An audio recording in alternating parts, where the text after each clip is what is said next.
Welcome to the I Made a podcast, where we hear from podcasters about what they've learned since starting their own show, so you can do the same.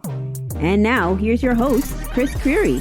Hello, everyone. Welcome back to another episode. I'm so glad that you're here, and I hope that you're having a great day. It's such a beautiful day. It's in the middle of summer now, and it's so nice. And I hope that you're out there having a walk, listening to this podcast right now, or taking a drive, or enjoying the beautiful weather.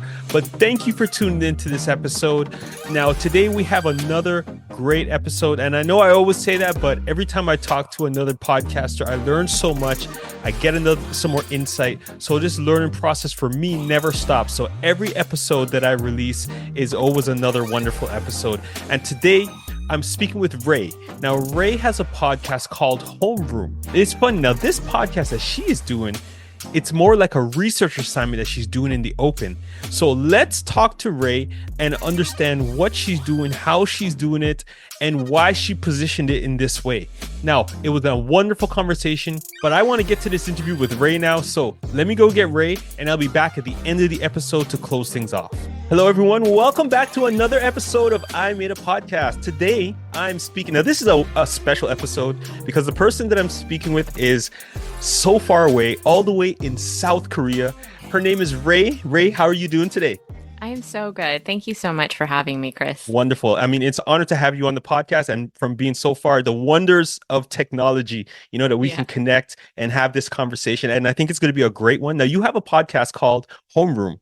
Now, can you introduce, let us know a little something about yourself, let us know something about your podcast, and let the world know why your podcast is so great. My name is Ray, and I'm a visual storyteller. Most of my training and experience is in visual storytelling, filmmaking, documentary filmmaking, and then also I was an educator. I taught communications for about 15 plus years. And so I've been kind of in the education space, in the storytelling, documentary storytelling space for pretty much the majority of my life.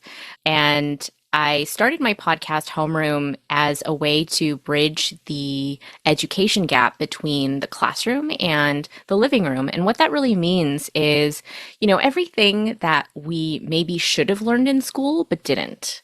And, like school is just, it's forever, right? It's like 13, 14, 15, 16, 17 years, up to 20 years of education. But there are so many life skills and collaboration skills that we don't really learn that like adulting became a thing. Right. So there are a lot of things that a lot of us don't know how to do in life. And so a lot of people are like, why did we learn how to do the quadratic formula or equation when, maybe we should have been learning how to make ourselves a healthy sandwich or something along those lines, right? And so I started a podcast really as a result of feeling like I had been failed by my education system. I learned a lot later in my life that I'm neurodivergent, and that was kind of the reason why I really struggled in school. And I didn't feel like I was valued as much as my peers were for their skills and their ability to do school very well. And so there were lots of other threads that I think led to ultimately starting a podcast. But I have to tell you, Chris, even though I say Homeroom is a podcast and it is a podcast, when people look at it, I think of it as more of a research project and more of a community-led think tank. Mm-hmm. So it looks like a podcast, and I speak to people, and there's an audio format that I produce every week about, and it's a conversation, but really it's a way for me to do research in public. And so people could listen to the episodes and see what I'm building from the ground up. And there will be a paper trail, and that everybody can see it or whenever I get to a point where I feel like the work is done. Mm-hmm. Wow. So yeah, that's a big, long-winded way of answering your question. No, that's all good. So if this has taken the form of a podcast, but it's really a research project that you're working on, what's the end goal that you have for this? Because this is really interesting, the way that you've positioned your podcast as a research assignment, sort of. What's the end goal that you have with it? Such a great question. So, I'm naturally a bottom up thinker. So, the easiest way to explain what that is that I color first and I outline later. And in other words, there is a type of, I guess, design thinking framework called human centered design. And this is where you start by interviewing a lot of people around a problem that you see. And you sort of, through a lot of interviews and questions and, group thinking about a specific subject, you arrive at a solution that will work for the community that you're designing for. And Mm, so Homeroom is really a human-centered design project where I know that people like me, maybe Asian, female, neurodivergent, sort of learning disabilities, have terrible executive function, was second generation immigrant, mhm. or, all of those things, people who were sort of marginalized and for who the education system was not initially designed for. That's sort of my audience. And I want to sort of create a solution, a mass schooling solution that can work for people who have kind of been marginalized or not considered. And so I don't exactly know what I'm building towards. I'm just coloring first and seeing where it goes. But my gut tells me, because I've always wanted to establish my own school, is that I'm building up to an alternative to mass schooling Wow. for people who think differently. Wow, that is so awesome. So I'm here. So I've recently interviewed someone. His name is Sam, and he has a podcast called Autism Rocks and Rolls. And you Oh, talked about some of the neurodivergent, that you're neurodivergent, and he also has, I think it's called Asperger's, and he mhm. has an amazing podcast as well. And we touched some of these topics as well when I was interviewing him. Now, I find it really interesting though that you're starting something right now that is so much bigger and more important than just a podcast, actually. Because if I go back and like through my discussions with Sam and through, if I think back on my educational background and my upbringing, yeah, there is like a one one size fits all approach that they've taken with the educational system. But if Right, you see now, and I'm pretty sure everyone in society sees that there are different ways, right? Not to say that, there's never one way that works for everybody, right? right, So it's amazing that through your podcast, you were interviewing all of these people. And like you said, coloring first and then doing the outlines after, you're getting their backstory of everything that right. they've been through, all of their education, and understanding, the different patterns or things that you can kind of identify through their story. And then, like you said, you're going to draw the outlines afterwards. And Yeah, I think that's a really good approach, especially because there's a huge shift, I think, in the educational system. So if yeah. your end goal is to maybe start a school, or Hmm. create a curriculum, right, that can be more helpful or beneficial, I think that is like that's way bigger than a podcast. So what you're doing with your quote unquote podcast is Right. absolutely, amazing. And it's so wonderful. And I say kudos to you for taking Oh, the thank taking you. the initiative to start it and to be so transparent with us right now of what your approach is with your podcast. So that is totally awesome. Now from what I did, because I do listen to your podcast and some of the stories are amazing.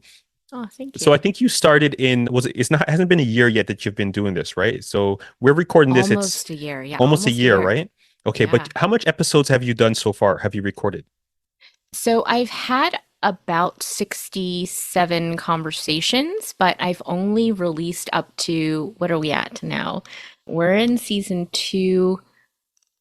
Oh gosh, I can't believe I don't have this number for you. I thought I wrote down everything, but it's probably somewhere in the 40 something, like Okay, 43, 44, that's something episodes around released, those. but at the time that we're Yes, recording. So by the time this episode is published, we probably will be about maybe about 50, somewhere around there. maybe. Yeah. Yeah. So I think that this is great. So now in terms of your episodes, Yeah. how do you work in the length of your podcasts? Like, is it like an hour, hour and a half, 2 hours? Because I know the conversation could probably go on for a long time. I'm Yes. sure you probably don't have like 15-minute episodes, right?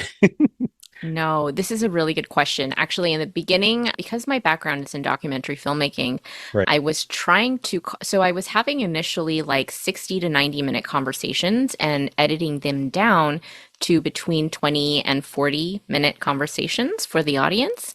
So, I would outline all of the things that I would want to keep for my research and then find the through line that I thought would be more interesting for an audience to listen to. Hmm. And so I would do these separately. But now in season two, I was like, that's kind of taking up a lot of time. All of my episodes were taking about 15 to 20 hours of production. And I was like, this is too much. So now I'm kind of releasing the bulk of the conversation and maybe taking a little bit out if there are like extremely personal parts Right. that they don't want me to share with like a public audience. Hmm. And so now and I've also gotten a little more efficient at asking my questions. So now I aim for about 60 minutes. Wow. But 15 to 20 hours of production time for your Yeah, podcast?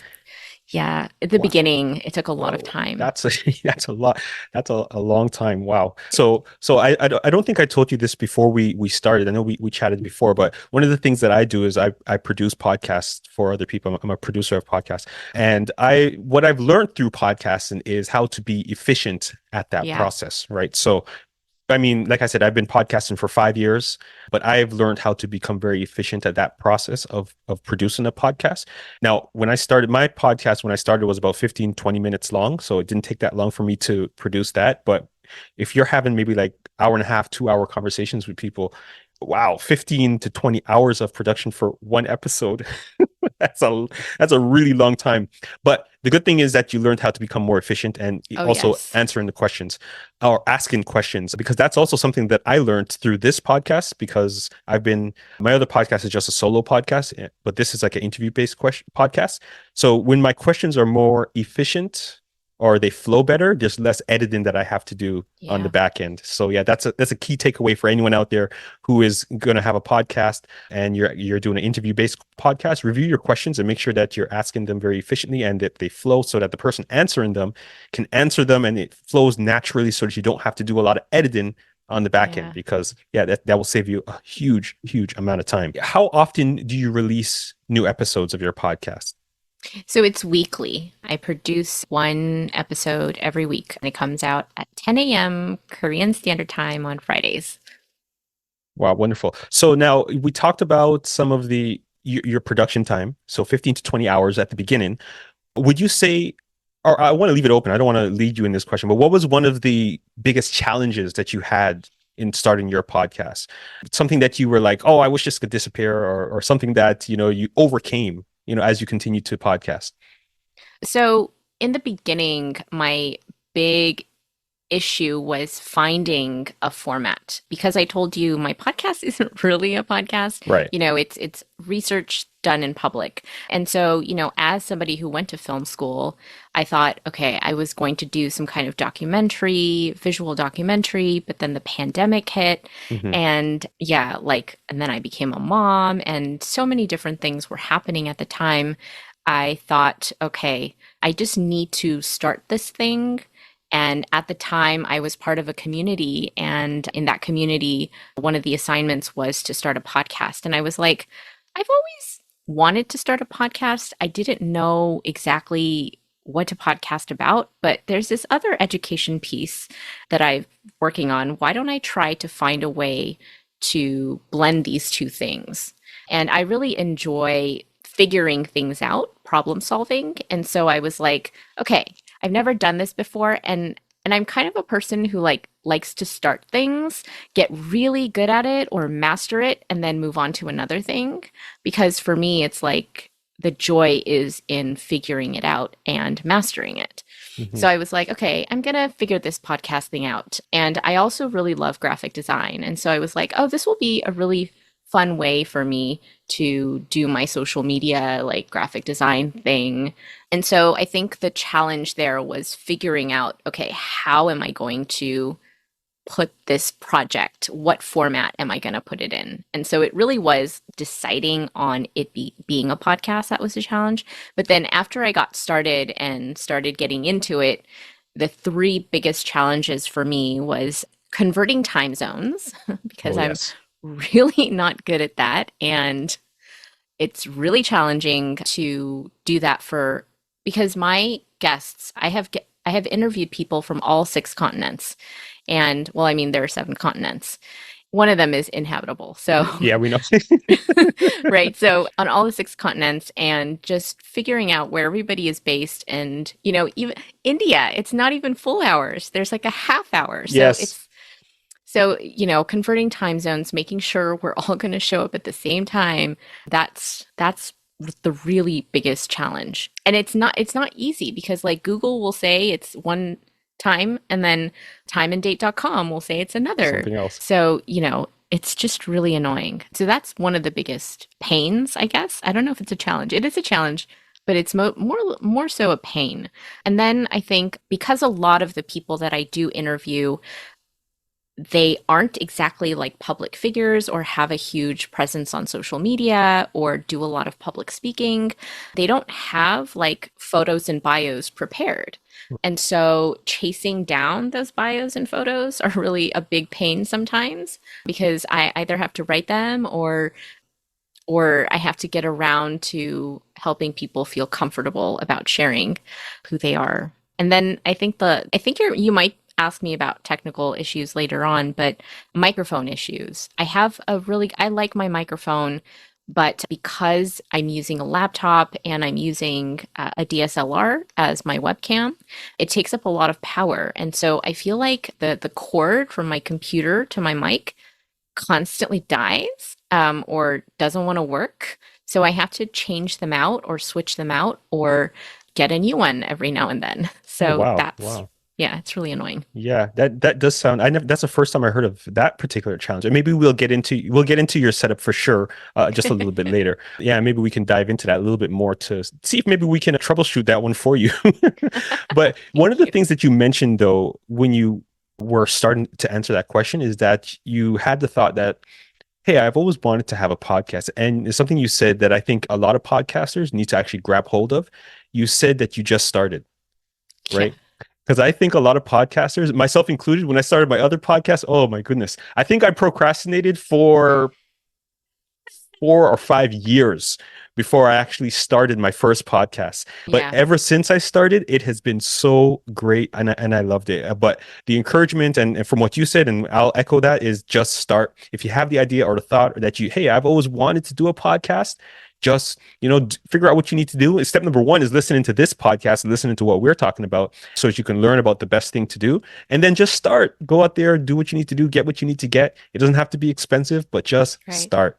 Right now, can you share what was the best episode that you've ever done, or anything that stands out to you that for the people who are listening to what your podcast is for the first time, you want them to listen to that episode first? Which now I know you may need to think a little bit because you probably have a lot of great interviews that you've done, but what was one of them that stands out to you the most? Oh my gosh. Okay, so that's a really hard question. And I was sort of like thinking about this because I thought you would ask me something along these lines. And so I took down a few notes of it's really hard to give you the best episode just because all of the people that I speak with have had such unique education journeys and how their particular hardships have developed their personalities and their characters. And so it's really hard to share one specific episode, but I will say the season finale of my first season incorporates a lot of the voices from the first season of my podcast. And so if you are listening to this and you're curious about my podcast, I would recommend that you listen to the season finale because I think that gives you an idea of maybe the insights that I gained from having conversations with people and also the best sound bites from those conversations. I wouldn't say the best sound bites, but relevant sound bites to inform. Right. Yeah. So like the most impactful sound bites from season one.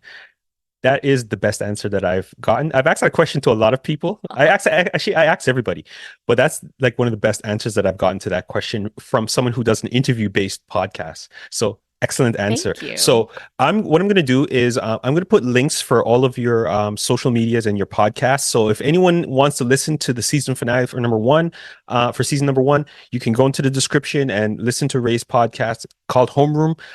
You can, I guess I know it's on Spotify, Apple, and pretty much anywhere where they can find podcasts. But I'm going to make it easy for everyone. Links are in the description and you can listen to Ray's podcast. And yeah, listen to this summary from season one and then go back. If there's anything that stuck with you that you want to listen to more about, you can go and listen to that specific episode from season number one, or listen to anything from season number two. Right? Because Yes. like you said, 40 something episodes at the time that we're recording this. So there's lots to listen to. So Yeah. that's great. Now, in terms of promotion, Mm-hmm. right? How do you promote your podcast or get the word out to people that, hey, this is something that I'm doing and I think you should listen to it? How do you promote your podcast? Another really great question. So remember this whole motif about how it is a podcast, but it's also It's not a not a podcast. podcast? Yeah. Yeah, it's like I made a not a podcast. So I want to also say that because I don't think of it as a podcast, I don't really promote it as a podcast. And Mhm. what I want is really to get the voices of as many stakeholders as I can in, this, I guess, childhood to adulthood pipeline of things that I think we should be learning to prepare us for the uncertain future ahead. And in light of all of the technological advancements and the research that we have about how people learn and, how attachment is important and like consent based, just everything. And so I feel like the way that I promote is to really have people recommend to me people that want to share their stories about their unique education journeys, what worked, what didn't, any strong opinions that they have, any really good ideas. So it's kind of like a small community-based TED Talks in a way. Got Yeah. And so I'm not promoting it so much as a podcast, but I am sharing ideas. And so really what I like to do is make partnerships with people who are doing the same work. And so they're not necessarily podcasters. Sometimes they are educational institutions. Some of them are education policymakers. Some of them are authors. Some of them are trainers or educators. Some of them are students. They're just all over the place. And so for me, promotion is more about making key partnerships with people who I think can add to this developing narrative. Hopefully that, we can solve education. Wonderful. Great answer. Now, you kind of alluded to it a little bit in that answer there, but I was going to ask you, how do you find guests to interview? You alluded to it by saying that there's like a network and people recommend people. Yes. Is there any other, like when you started off at the beginning, was there a challenge to try to find people, or how did you go about finding guests to interview on your podcast? That's a really good question. I found that a lot of people, when you tell them that you're starting a podcast, they want to be part of it. Really? Um, Wow. yeah, and especially if you have like an issue or like a problem that you're trying to solve, and people think that they can help in some kind of way. I've found that people are very helpful. So if they have the time and they find that, your cause is something that they want to support, that they want to help you. Oh, And so it hasn't been a really big challenge for me to find guests, especially since it's not really a podcast. right.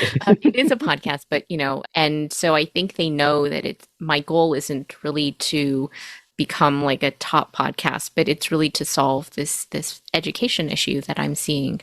And so I've found that people are more generous Hmm. when you are going at it from I'm trying to solve this problem. Do you have any ideas?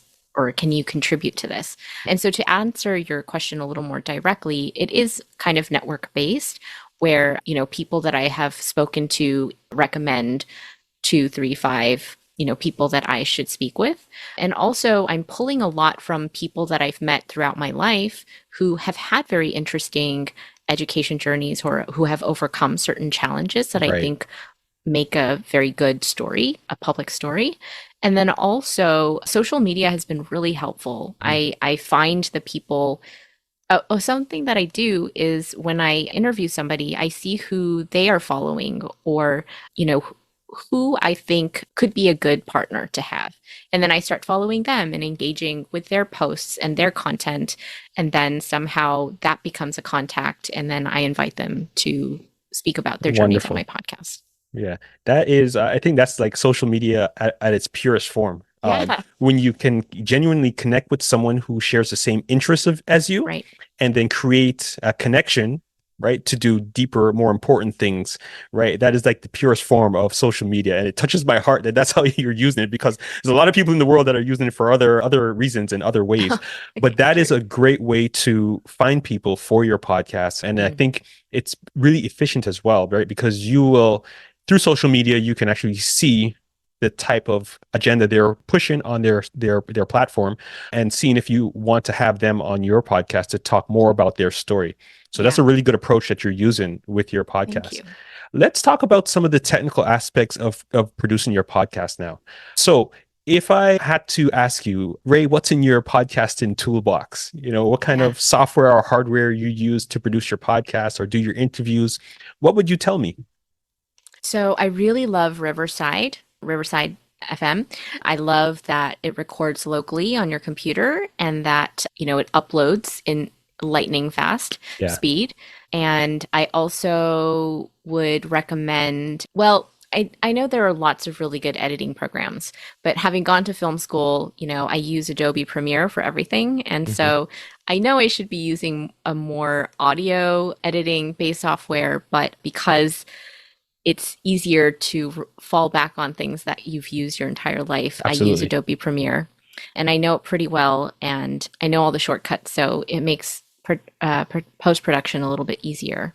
So those are, I think, the two things that I would recommend. I think there are maybe more trendy and faster tools, I think, that exist, editing tools. But yeah, Premiere I really like. And then also, I would say, having a laptop with a mic hooked in and a DSLR as my webcam is very easy. I think maybe I could use my iPad too, but then I don't know how I would connect the mic. I'm sure I can figure that out. It's probably just a different cord. But yeah, I would say those are my two essential things though. So let me just follow up on that. So do you connect your mic to your camera and then to your laptop, or how does the connections work with regards to that? The camera is connected through to my laptop. The My headphones are connected to the laptop and my mic is also connected to the laptop. Okay, so everything's going straight into the laptop. Yes. Okay. Okay, good. So I was just trying to think about the challenge that you were having before about the power The draw. cord. And I'm trying to think how we can solve that. Maybe that's going to take a little bit of Googling on my search to try on my end to try and help you with that. But that's some homework for me. I'll take that away. And if I can find a solution for you, I will absolutely email you and tell you. I'll probably do some research. But what Oh, type, so thank you have you. a DSLR camera, Yes. and what type of microphone are you using? I'm using a Samson Q2U, and the cord that came with it was long and it worked for a couple of months and then it died. And so then I was like, okay, let me go and figure out the cord. And I have so many cords in my house because I have a lot of camera related things. And so I found my GoPro connection. And so I used that because it looked like there was the micro USB to the main USB. And so Yeah. I connected that and it was like, it worked. And I was like, oh, great, perfect. But then it stopped working at some point. And then so I went online and I tried to find more of the connectors that look like this, and they didn't work. And my engineer friend was like, not all USB cords are designed the same way. And I That's was right. like, tell me more. And he was like, well, some of them just direct current back and forth. So it just charges. Mhm. And then there are more powerful adapters or cords that can actually conduct the currents that transport the sound. And I was like, what? I was like, oh, so there is a difference between the $3 cable and the $24 cable. And I Absolutely. wasn't sure why. But then I also noticed that the distance, and I don't know if it's because my laptop is powering so much, but the distance really made a difference. So the shorter the cable, it works because I Mhm. guess there's a shorter distance for everything to travel. Yeah. See, now that what you just shared, I don't, you may have it may have blown your mind when you found it out. But I think Yeah. that is actually really important for all podcasters out there because yeah, you might need to get some gear, microphones, webcam, etc., whatever, that plug in through USB, or you might get a cord that plugs into an interface that goes into your laptop, right? But the cord is actually extremely important. I actually had a situation where I wasn't getting the best sound out of my microphone because of a cord that I was using. And it was a Oh, very short cord. It was a quarter-inch audio cable is what I was okay. using before. But then I used the XLR, I think it's an XLR cord, and I directly used that instead of the audio cable, and the audio quality improved dramatically. Wow. So you So used an interface? yes, and I use an Okay. interface because and again, just a backstory on me. I used to produce music, so I have a lot of Oh, software like Pro Tools and Presonus Studio One, which is like music production software, and I use that for my podcast.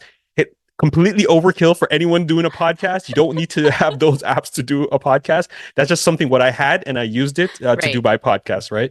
But so that's why I had an interface and all these other things. But I made a little change there with regards to one of the chords, and then the sound of my podcast just got so much better. And I was Oh, just that's like, oh, awesome. like there was some distortion or something in the background of my Oh, yeah. podcast. But when I changed the chord, it was totally gone. And I was just like, that's what it was. I always heard it, but I didn't know what it was. And I was filtering it out afterwards.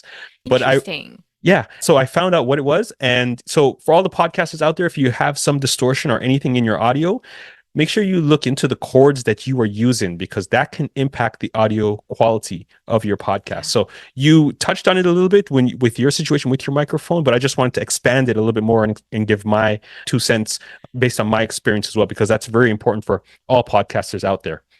Now, I wanted to transition to like software. So you said Riverside. So you do the interviews with Riverside as well, because I think they have Yes. that capability as well. Okay. So you don't use Zoom like me and then plugged into your laptop, and then you have the Samsung QR2, I think you said microphone, Q2U. The Q2U, Samsung Q2U. Yeah. right? Okay. And then your DSLR camera. And that's pretty much your entire setup. Yep. Simple. That's it. Very simple. Now, did you have to, when you started your podcast, did you have to get additional equipment or anything, maybe a microphone or anything like that, or did you have these stuff already? I had everything except the microphone because, yeah, with documentary filmmaking, I was using like things that were more transportable. But yeah, so, but the mic, yeah, the mic was the only thing I needed to get. So let me just talk about the mic for a second. So did you do any research before getting that specific microphone? Like, what was the decision process? It sounds great, by the way. What was the decision process with getting this specific microphone? Because the reason why I ask this Yeah. question is because a lot of people get hung up on which microphone I should get for Right. my podcast. So what was the Right. thought process with you deciding to get this one? So I have an H4n Zoom, which I use for lots of different things, and I just like it. It's probably not the best recording mic or whatever it is, but it's something that I had and it has never failed me, and I've never gotten any criticism about that. And then when I was starting to podcast, I was using that, but something with Riverside and the H4 made the I forget what it's called, and you might know what it is. It's not exactly drifting. It was changing the pitch and the speed of the sound of my sound. Hmm. And so I was like, okay, I can't use this for podcasting. And around that time in that community that I was a part of, there was someone who is an audio producer and does professional podcasting. And they recommended this mic, the Samson Q2U, because it's made by audio technicians and it's probably the cheapest. You get the biggest bang for your buck with this particular mic Right. because it was designed by audio technicians. And so I was like, okay, that's all I need to know because I went to film school and we had huge things about audio, and this met a lot of the from my memory and my mental notes of like the cardioid pattern or like the Yes. boom mic patterns. And I forget what this one is off the top of my head now speaking to you, but it matched all of my memories from what I remember hearing about what good audio should be. Mm. So I was like, okay, this person said it. They were part of producing big podcasts. I trust this person. And it checks off all the boxes from my memory. Let's just go with it. And it's not so expensive that if it doesn't work out, maybe I can upgrade later. But it hasn't really disappointed me yet, except for the cord issue. Right now, it's okay.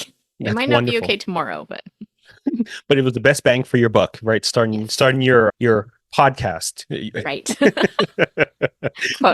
Quote unquote. Exactly. Yeah. Awesome. So this has been great, Ray. Just about to wrap up. Now, is there one final piece of insight or wisdom that you want to share with anyone out there who is just getting into podcasts or about to start their own podcast that you want to share with them that you've learned through your journey? Oh gosh, this is a really, really good question. And I cannot stress this enough. And you already highlighted this, but to just start, right? And if you are somebody who likes to plan things and make sure that everything is lined up and square before you start, you're going to fail before you even get started. And I really want to shout out to Sun Yi. He is the head of Night Owl Nation. And that community that I was part of, where he gave us the assignment to start a podcast. And really, he said that to just start, don't think of step 10 before you think of step 1. So just think of your very next step. And he also made the case that a podcast is not a place for you to, I can't exactly remember how he phrased it, but it was essentially not a place for you to show off. It's more of a journey for you to learn something. Yes. And so then I was like, oh, this makes it so much easier. And I was just learning to get over my perfectionism around that time. So I was like, okay, I'm just going to start. I don't know what I'm doing, but I'm just going to start and think of it as a learning journey. And that really was liberating. Wonderful. And that is podcasting in a nutshell. You just need to start. And after you start, you begin learning. And then, after you do 10 episodes, 20, you start to get better. You learn how to do things more efficiently. Like you mentioned at the beginning, right? You learn how to do things more efficiently. You know how to do things a little bit better with regards to microphone placement, asking questions. You just learn. So excellent insight, excellent wisdom. And I'm sure that will help a lot of podcasters. So Ray, thank you very much for coming on I Made a Podcast today. This has been an awesome interview. You shared so much insight, and thank you so much. So everyone else out there listening, I'm going to put links for Ray's podcast in the description. It's called Homeroom. It's available wherever podcasts are available, and you can listen to some of the conversations that she has had on her podcast and listen to some of the research that she is doing because it's very important stuff that she's doing. So I would encourage you to go and check the links in the description, subscribe to her podcast, her socials, and follow her. Amazing stuff. Ray, thank you so much for being on I Made a Podcast. This has been a blast. Thank you very much. Thank you, Chris. All right, that's it. Another episode is in the books of I Made a Podcast. And I told you you were going to learn a lot from this episode with Ray. And I hope that you did. Please go and check out Ray's podcast. The links are in the description of this episode. You can go there and listen to all the wonderful stuff that she's talking about and how she is doing her research about education and how you can learn a little bit more about what she's doing and the impact that she is making by listening to her podcast. So links are in the description. Now, I Made a Podcast is available on all of the major podcasting apps out there. So all you need to do is go onto your favorite podcasting app and search I Made a Podcast, and you'll be able to find it and subscribe.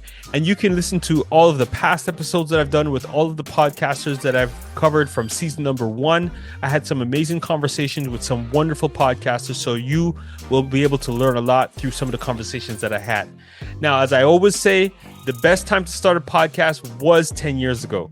The second best time is right now. So go ahead and make it happen. And you'll hear from me next week on I Made a Podcast. Peace.